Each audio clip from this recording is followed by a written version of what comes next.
Depressed, frustrated, sad, confused. You want answer. Let's talk. Give me a message sa page ko sa Philippine Dating Coach and you can have one-on-one coaching with Coach Baze, your dating coach. Just please subscribe to my channel and hit the bell button. So, isa to sa mga stories na may kukwento ko sa inyo bago tayo mag-start. Before, merong isang movie na nirecommend sa akin. At ang title ng movie nito is Inception. At I thought ang Inception ay isa sa mga pinaka-nakaka-boring na movie ever. At talagang naiinip ako during the time na pinapanood ko siya. Pero alam nyo ba, dahil nga hindi ko naman ganong interest yung movie, napilitan lang ako. Nung una akala ko, wala talaga. Hindi talaga ako mag-enjoy. I thought this is one of the worst movies na mapapanood ko ever in my life. But laking gulat ko, pagdating dun sa dulo, bandang huli, ito pala yung one of the best movies ever na masasabi ko na ito yung na-enjoy kong movie ever. Alam mo yun, one of the best movies ever, literally. So, ano ba ang ibig ko sabihin? I thought I cannot enjoy this movie, but in the end, parang ito yata yung isa sa mga movies na na-enjoy ko. At one of the greatest movies of all time.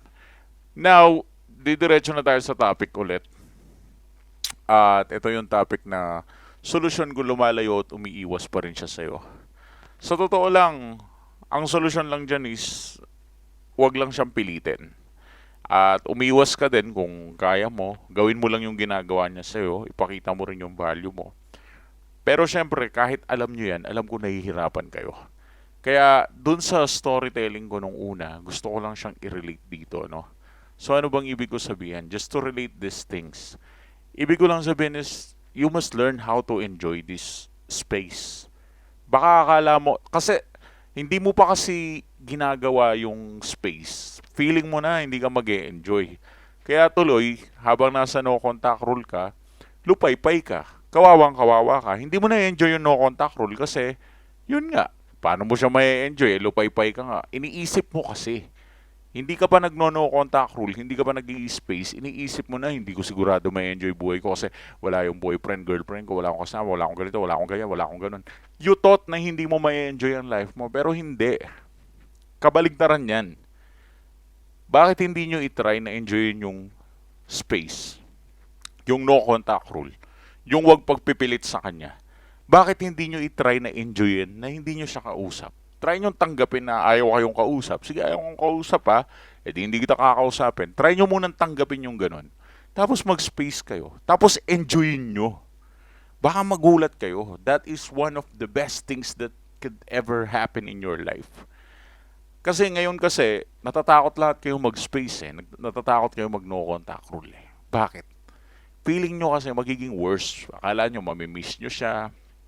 Akala nyo hindi nyo kaya. Akala nyo katapusan na ng mundo. Akala nyo mahirapan kayo. Pero hindi. Huwag kayong maniniwala sa mga sabi-sabi at mga akala lang. You know, the best solution for this problem is just proceed.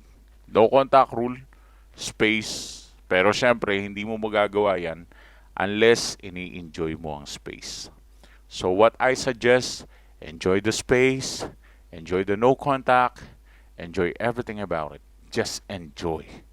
Mahalin mo ang no contact rule at mag-enjoy ka sa life mo. Now you will ask me, paano to may enjoy? Huwag mong isipin na worst to.